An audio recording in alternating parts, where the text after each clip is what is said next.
एक बार की बात है, शहर में राहुल अपने दोस्त के साथ रहता था। वो एक सरकारी नौकरी करता था। फिर एक दिन गांव से उसकी माँ का फोन आता है। राहुल बेटा, कैसे हो? मैं ठीक हूँ माँ। बेटा, तुम्हारे लिए गांव के सरपंच की बेटी का रिश्ता आया है। उन्हें एक सरकारी नौकरी करने वाले लड़के की तलाश थी, इसलिए उन्होंने अपनी लड़की की शादी के लिए तुम्हारा हाथ मांगा है। ठीक है माँ, जैसा आपको अच्छा लगे। जहाँ आपकी मर्जी होगी मैं वहीं शादी कर लूंगा। ठीक है बेटा, तू कल ही ट्रेन पकड़कर गांव आ जा। यहाँ जब तक मैं शादी की तैयारियां करवाती हूँ। ठीक है माँ, मैं कल आता हूँ। फिर राहुल ट्रेन पकड़कर अपने गांव पहुँच जाता है। गांव पहुंचकर वो अपनी होने वाली बीवी से मिलता है। वो बहुत सुंदर होती है। फिर उनकी शादी हो जाती है। फिर 2 दिन तक राहुल सुमन के साथ गांव में ही रहता है। माँ, अब 2 दिन हो गए, अब मुझे वापस शहर जाना होगा। अजी, आप शहर चले जाओगे तो मैं यहाँ अकेले गांव में क्या करूँगी? मुझे भी अपने साथ ले चलो, आपके बिना मेरा यहाँ मन नहीं लगेगा। देखो सुमन, मैं भी तुम्हें अपने साथ शहर ले जाना चाहता हूँ, लेकिन शहर में मेरा खुद का घर नहीं है। मैं अपने दोस्त के साथ उसके घर में रहता हूँ। तुम मुझे कुछ दिनों का वक्त दो। एक बार मैं शहर में खुद के घर का बंदोबस्त कर लूँ, फिर मैं तुम्हें यहाँ से ले जाऊंगा। फिर इतना बोलकर राहुल शहर के लिए निकल पड़ता है। सुमन उसे रेलवे स्टेशन तक छोड़ने जाती है। वहीं रास्ते में एक बरगद का पेड़ आता है। वो दोनों कुछ देर के लिए वहाँ रुककर पानी पीने लगते हैं, लेकिन उन्हें क्या पता था, उस पेड़ के नीचे रुकने से उनकी जिंदगी बदलने वाली थी। अरे यार, यहाँ गांव में तो बहुत गर्मी है। शहर में तो पूरा दिन एसी रूम में बैठकर काम करने पर गर्मी का पता ही नहीं चलता। उफ, कितनी गर्मी है यार यहाँ गांव में तो। अजी, अभी हमारी शादी को 2 ही दिन हुए हैं। अभी तो हम हनीमून पर भी नहीं गए। क्यों आपका शहर जाना जरूरी है? मैं आपके बिना यहाँ अकेली गांव में क्या करूँगी? क्या आप कुछ दिनों के लिए और छुट्टियाँ नहीं ले सकते? उनकी ये सब बातें उस बरगद के पेड़ पर बैठा वो भूत सुन रहा होता है। नहीं सुमन, अभी ऑफिस में काम बहुत ज्यादा है और अभी अभी मेरा प्रमोशन भी हुआ है। मैं अभी छुट्टियाँ नहीं ले सकता। ये सुनकर सुमन बहुत उदास हो जाती है। फिर वो दोनों स्टेशन की ओर आगे बढ़ जाते हैं। फिर राहुल ट्रेन पकड़कर शहर के लिए निकल जाता है और सुमन वापस घर की ओर लौटने लगती है। फिर वो वापस लौटते वक्त वही बरगद का पेड़ आता है। सुमन उसके नीचे कुछ देर के लिए बैठ जाती है। अजी, आप मुझे अकेला छोड़कर क्यों चले गए? मैं आपके बिना यहाँ अकेली क्या करूँगी? उसकी बातें सुनकर उस भूत को सुमन पर बहुत तरस आता है। अरे, इसका पति कितना नकारा निकला। बेचारी नई नवेली दुल्हन को अकेला छोड़कर चला गया। फिर सुमन अपने घर की ओर चल देती है और कुछ देर में घर पहुंच जाती है। फिर रात होने पर सुमन अपने कमरे में उदास बैठी होती है। वहीं दूसरी तरफ वो भूत भी सुमन के बारे में सोचता रहता है और उस भूत को सुमन से लगाव हो जाता है और वो उस पेड़ से नीचे उतरता है और राहुल का रूप ले लेता है और उसकी तलाश में गांव में निकल पड़ता है और सुमन की खुशबू का पीछा करते करते उसके घर पहुंच जाता है। फिर वो खिड़की से झांक कर देखता है तो सुमन बेड पर उदास बैठी हुई होती है। अब उस भूत को सुमन से प्यार हो चुका होता है। फिर भूत सुमन को खिड़की से आवाज देता है, सुमन, सुमन देखो, मैं आ गया। राहुल को खिड़की में देखकर सुमन खुशी से पागल हो जाती है। अजी, आप वापस आ गए। मैं जानती थी आपको मेरा प्यार वापस खींच लाएगा, लेकिन आप यहाँ खिड़की पर क्यों खड़े हो? घर के अंदर आइए ना।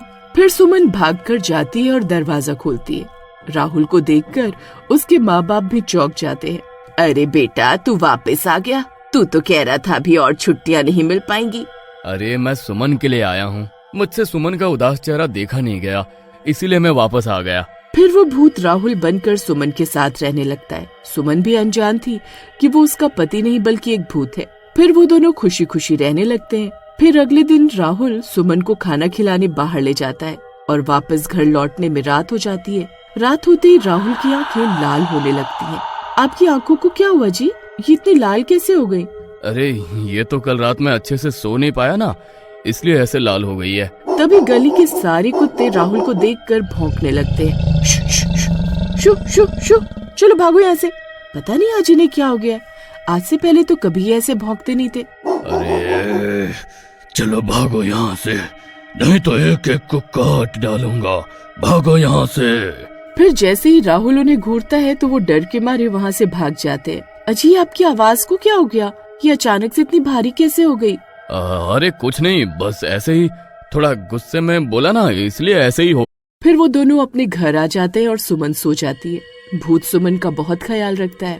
काश सब कुछ ऐसा ही चलता रहे। अरे 2 दिन हो गए इसके पति को गए हुए। वो शहर पहुंचने वाला होगा। अगर उसने पहुंचकर इसे फोन कर दिया तो मेरा भेद खुल जाएगा। मुझे कुछ करना होगा। फिर भूत घर की छत पर जाता है और टेलीफोन की तार को काट देता है ताकि राहुल अपने घर फोन न कर सके। वहीं दूसरी ओर राहुल भी शहर पहुंच जाता है और पहुंचते ही सुमन को फोन मिलाता है। अरे ये क्या, फोन क्यों नहीं मिल रहा? बड़ी अजीब बात है। कोई बात नहीं, कल फिर से फोन मिलाकर देखूंगा।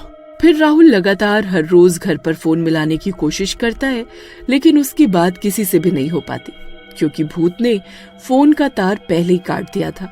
अरे यार मनोज, आज 10 दिन हो गए सुमन का कोई फोन नहीं आया और घर का फोन भी नहीं लग रहा।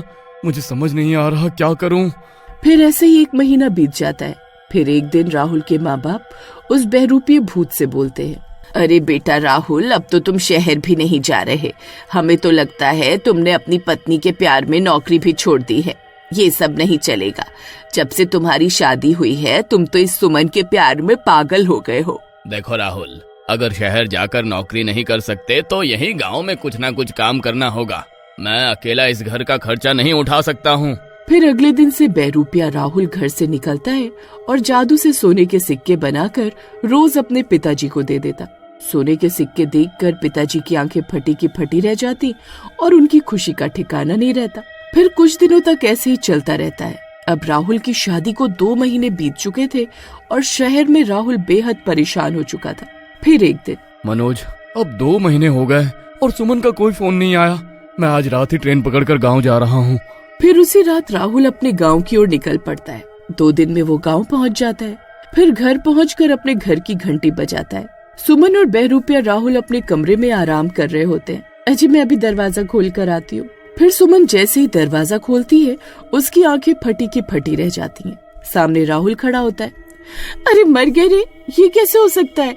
आप तो मेरे साथ कमरे में आराम कर रहे थे, भला आप इतनी जल्दी यहाँ बाहर कैसे आ गए? सुमन की आवाज सुनकर उसके सास ससुर भी बाहर आ जाते हैं और बहरूपिया राहुल भी कमरे से बाहर आ जाता है। उन दोनों को एक साथ देखकर सबकी आंखें फटी की फटी रह जाती हैं। बहरूपिये, कौन है तू और मेरे घर में क्या कर रहा है? अरे मर गई रे बेटा, अगर तू आज शहर से आया है तो 2 महीने से जो सुमन के साथ रह रहा है वो कौन है? माँ, मैं ही आपका असली बेटा हूँ। ये झूठ बोल रहा है। फिर दोनों में बहुत बहस होती है, लेकिन किसी को कुछ समझ नहीं आता कि सुमन का असली पति कौन है। फिर इस मुद्दे को सरपंच के सामने रखा जाता है। ये मामला तो बहुत जटिल है। इसका पता तो सिर्फ गांव के विद्वान बाबा ही लगा सकते हैं। चलो सब बाबा के पास चलते हैं। बाबा, मैं इस बहरूपिये से कुछ सवाल पूछूंगा जिसका जवाब या तो सिर्फ मैं जानता हूँ या मेरे माँ बाप जानते हैं। फिर राहुल गांव वालों के सामने बहरूपिये से कुछ सवाल पूछता है, लेकिन बहरूपिया सारे सवालों का सही सही जवाब दे देता है। ये देखकर उसके माँ बाप भी चौंक जाते हैं। अजी यही मेरे असली पति हैं। ये मुझसे बहुत प्यार करते हैं। अगर ये बहरूपिये होते तो मुझे कोई न कोई नुकसान जरूर पहुंचाते, लेकिन पिछले 2 महीनों में इन्होंने मेरा बहुत ख्याल रखा। मैं इनके साथ ही रहना चाहती हूँ। जो ये आदमी शहर से आया यही बहरूपिया है। ये तुम क्या कह रही हो सुमन? मैं ही तुम्हारा असली पति हूँ। बाबा भी ये देखकर चौंक जाते हैं। फिर बाबा भूतिये राहुल की आंखों में देखते हैं और अपनी शक्तियों से ये मालूम कर लेते हैं कि ये राहुल नहीं भूत है। तो ये बात है। मुझे इस भूत की असलियत सबके सामने लानी होगी। फिर बाबा अपने थैले से एक कांच की बोतल निकालते हैं और बोलते हैं, जो भी सुमन से ज्यादा प्यार करता है उसे सुमन के प्यार की सौगंध है। वो अभी के अभी इस बोतल के अंदर समा जाए। अरे नास मीठे बूढ़े, सठिया गया है क्या? ये कैसी बहकी बहकी बातें कर रहा है? अब मैं अपना प्यार कैसे साबित करूं? तभी बहरूपिया राहुल सुमन की ओर देखता है और बोलता है, सुमन, आज पहली बार किसी ने मुझे मेरे प्यार की सौगंध दी है। मुझे पता है ये बाबा मुझे इस बोतल में कैद करना चाहता है, लेकिन फिर भी मुझे अपने प्यार को साबित करने के लिए इस बोतल में जाना होगा। मैंने तुमसे सच्चा प्यार किया है सुमन, और आगे भी करता रहूंगा। अलविदा, अलविदा। फिर इतना बोलकर भूत बोतल के अंदर चला जाता है और बाबा उसे कैद कर लेते हैं। ये सब देखकर गांव वालों की आंखें फटी की फटी रह जाती है।